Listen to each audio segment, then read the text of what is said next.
Hello everyone, this is Bea Harper from Supermarcy.com and welcome back to another review. Alright, so we'll be flashing back to 1997 with Guillermo del Toro's very first Western feature, Mimic, starring Mira Sorvino, Josh Brolin and Jeremy Northam. So Mimic is fascinating to me. If I had to classify this film, it would probably be a fascinating failure. But not failure in the sense that this was a bad movie, but look, despite what I say about Del Toro and the fact that he is a modern visionary, this was the first film he made for a Western audience, and Western audiences by nature are quite different to his native Mexican/Spanish audiences. How do I mean that? Well, Del Toro has gone on the record by saying, even though he doesn't necessarily regret making Mimic, because, you know, it was his foot in the door, so to speak, for Western cinema, it was greatly tainted by studio pressure, and that's no surprise to anybody, really.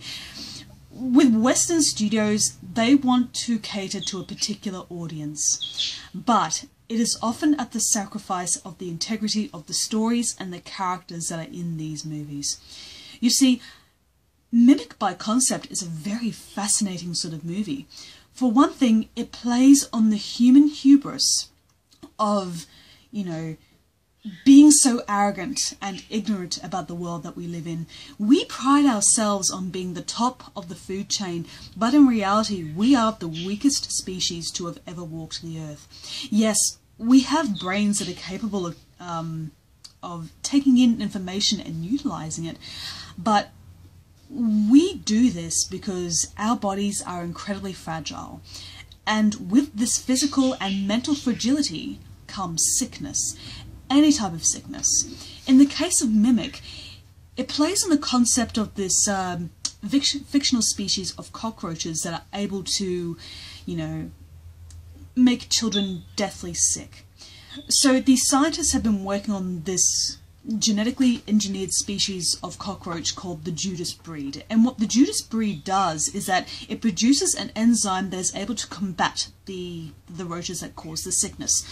So in the film, the plan is successful, but as you can probably predict, this Judas species of cockroach has, you know, overtaken the traditional cockroaches that have spread the disease in the first place. So it's your classical sort of introduced species running wild, and what caused this? Humans did. Human arrogance and not being able to keep a hold of what we have created is pretty much the catalyst of this film. Guillermo del Toro is very passionate about the world that he lives in, as he should be. He's all about knowing, you know, what makes things tick, what makes them work, and, you know, how we are able to manipulate the resources we are given. Because even though we may pride ourselves in our big brains and everything, without the natural resources that the earth provides, the earth and its creatures for this matter, I mean, we have no hope. And in the case of Mimic, we rely on the most smallest and insignificant to us organisms, cockroaches, and use it to be our saviour. And yet we act all surprised when everything gets blown out of proportion, and yeah, that's pretty much what this film is all about. Now, that's not to say this is a film that's entirely donated to, you know, being a cautionary tale. No, this is still very much a horror/science fiction film, because here's what I most remember about when I first saw this movie. I remember the big cockroaches. and this film works on the scale that it has intensely wonderful imagery, but that's absolutely no surprise to anybody who knows their Del Toro. Now, surprisingly enough, when I first saw this movie, I didn't like it very much at all. I didn't hate it, but I think it was simply because I was too young to really get what was going on here. I remember the cockroaches, I remember the fact that they could impersonate the human species to an extent, but I never fully appreciated the underlying messages of this movie.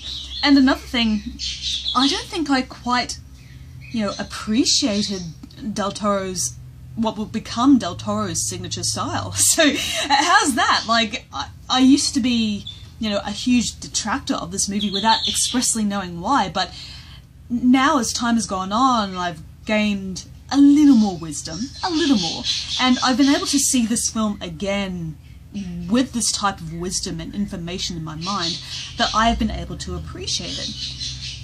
But in saying that, I still have to say that this is perhaps one of Del Toro's less effective movies. As I've said in the past, I've never seen a Del Toro film that he has directed that I've hated whatsoever. But this is yet again another one of those Guillermo del Toro films that I didn't love, but I only liked.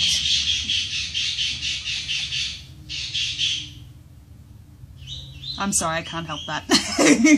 Alright, so when it comes down to it, the reason why I feel I didn't enjoy this movie as much as I did is because of that cursed studio interference. Because when it comes to Western audiences, there seems to be this idea that the more straightforward something is, the more successful it will be. I mean, monstrous cockroaches living in a sewer, killing humans. That's pretty much what this film was based off of in terms of, Western marketing.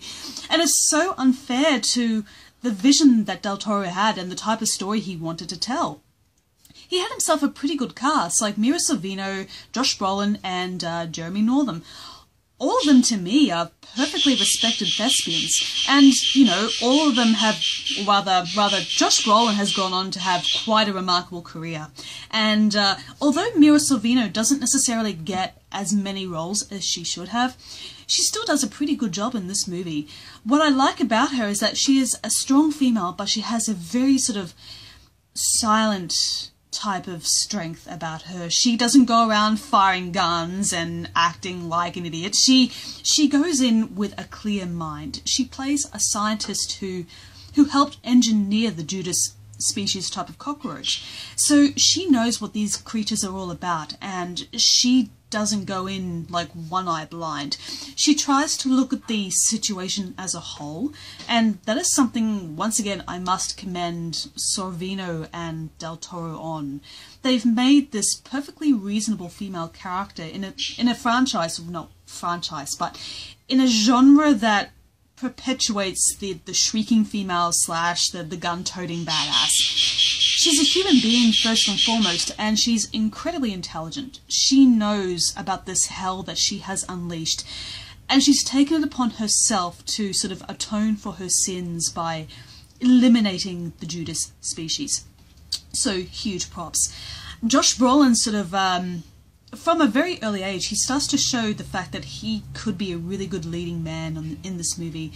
His character is very straightforward, and if I had to compare his character with Sorvino's character-wise is far more interesting than Brolin's, but just the same, he is not an unlikable type of character. You do see a human heart in this individual. But that basically comes down to, once again, the studio, clenching its fist around the production and making Del Toro bow to their whim. Jeremy Northam is okay. I had no sort of issues about him. Like I said, this entire film, in terms of its flaws, is unfortunately afflicted by the studio pressure. And I know I keep on saying that, studio pressure, but that's the thing. Studio pressure is such a humongous obstacle that filmmakers have to work for. And very rarely you get directors who are given absolute creative control. And I feel if the studio had trusted Del Toro to sort of bring forth the vision that he originally created, complete with, the visual style and the storytelling and all of those wonderful things, that this could have been a way better movie. If there was ever another opportunity that Del Toro had to sort of remake this film, I feel it would have been far better, because now he's proved himself to be a fully capable and bankable director. It's these past experiences that mould a talent. And, with Mimic, it was no exception. It was a trial by fire with Guillermo del Toro, but to his credit, he endured.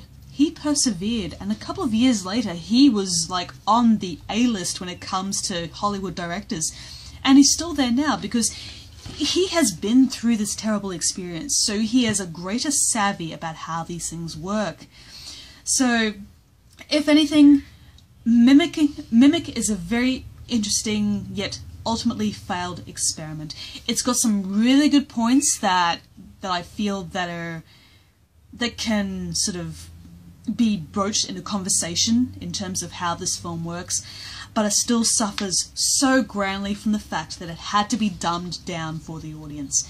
A huge shame.